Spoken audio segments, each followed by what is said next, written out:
doing all right. Just doing doing a lot of bike riding and just trying to keep my legs in shape as much as possible.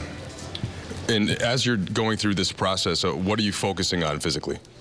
I'm focusing on staying in shape. I mean, that's really the big thing. You just want to keep yourself active. You don't want to be ready to go, and now you kind of have to start from scratch in terms of your conditioning and and weight and things like that. So. You said at the time of the injury, Kobe, that the good news part of it, there was nothing torn, and a fracture does heal. Do you still feel like that? This is something that when you actually do get back, it's going to be something you'll be able to play on the court and not feel the adverse effects of it. Yeah, I mean that's one of the silver linings of it. I was very fortunate that it wasn't a meniscus or an ACL or something like that. I mean it's the bones are healed, and it'll be just like brand new. What's the next step for you here in the next couple of weeks? Same thing as I've been doing right now. I mean, I'm pretty restricted in terms of what I can do. So, just staying on the bike and keeping the movement going, keeping the legs strong. What's your approach to just how the team is doing this season? And at some point, if you fall too far below 500, there's a school of thought that says, well, maybe just take your time getting back. And I just do what I do, on a daily basis. I stay in shape. I get strong, and I focus on the moment. I focus on. Being ready physically. I mean, that's all I can do. I mean, you can't really worry about what you can't control. You try to keep the guys encouraged, try to stay in their ear as much as possible, and just go from there. Is there any added benefit getting extra time off with the Achilles, or is that just does not help in any way? Yeah, I mean, no, it helps. I mean, you get a chance to get the Achilles even stronger and rest even more, and where it's not a concern whatsoever. Will you kill someone if Paul got trade? Say what? Will you kill someone if Paul got trade? I'm not even sure how to legally answer that question. With how close you are to Pau and what an advocate you are of him, with reports that do suggest he is on the trading block, what is your just initial reaction to them? I mean, it's the only time he hasn't been in trade rumors is after we won our back-to-back championship. I mean, after that, it's been, seems like every other week he's been in trade discussion. So, at some point you kind of get used to it, and, it's, it is what it is. I think he's used to it as well. I think he's probably numb to the entire process by now. How do you see him handling this latest round? He's used to it. I mean, he's used to it. I mean, it's like, if he's not in trade discussions, it's not a normal season. He just goes out and just plays. I mean, he does a phenomenal job of staying composed, and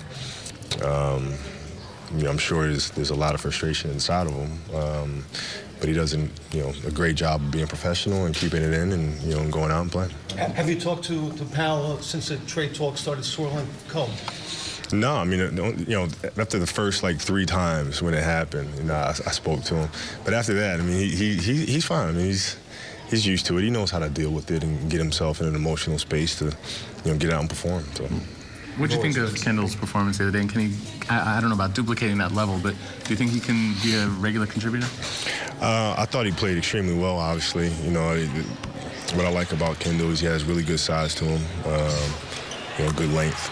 And he's got a funny-looking shot, but, it goes in. So, I like the talent that he has to be able to play both ends of the floor. I've always been a big fan of, big guards, and he certainly did a great job. And tonight he's going to have his work cut out for him, but I think he'll do fine. Did he play well enough to get a Twitter follow from you? He actually tweeted at you, said, hey, follow back. Oh, did he? He did. I don't know. I mean, it's hard for me to go and check my mentions and all. I didn't even know that happened, but now that I know, I'll follow. If you look around the league, you got somebody like Pop has coaches scattered around in head coaching jobs. Phil has had periodically people, now just basically it's Brian. Why is that? Why do you think his coaching tree has been so small? It's Phil's philosophies are different, to say the least, in terms of how he teaches the game, how he coaches the game.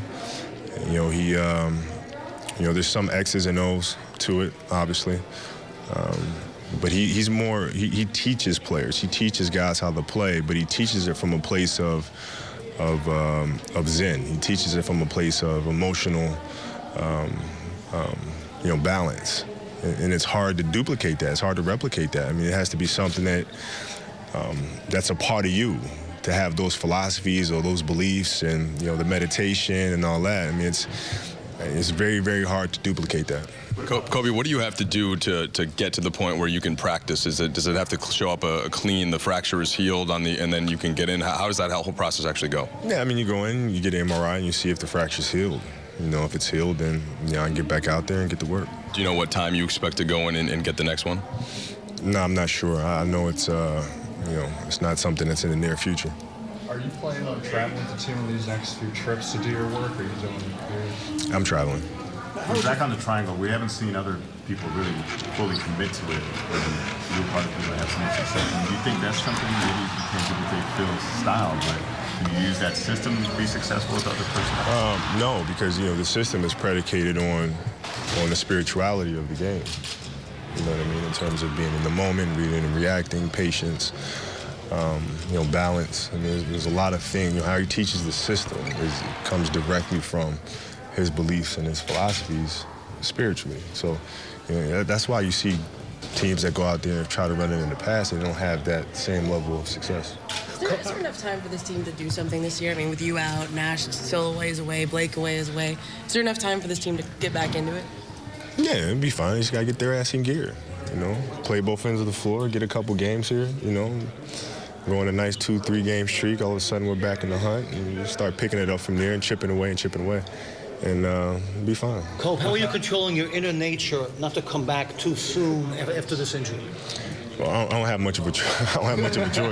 I mean, it's, you know, a fracture, either, you know, it heals or it doesn't. I mean, I don't really have much of a choice, unfortunately. Did you catch Nick's impersonation of you in your locker the other day?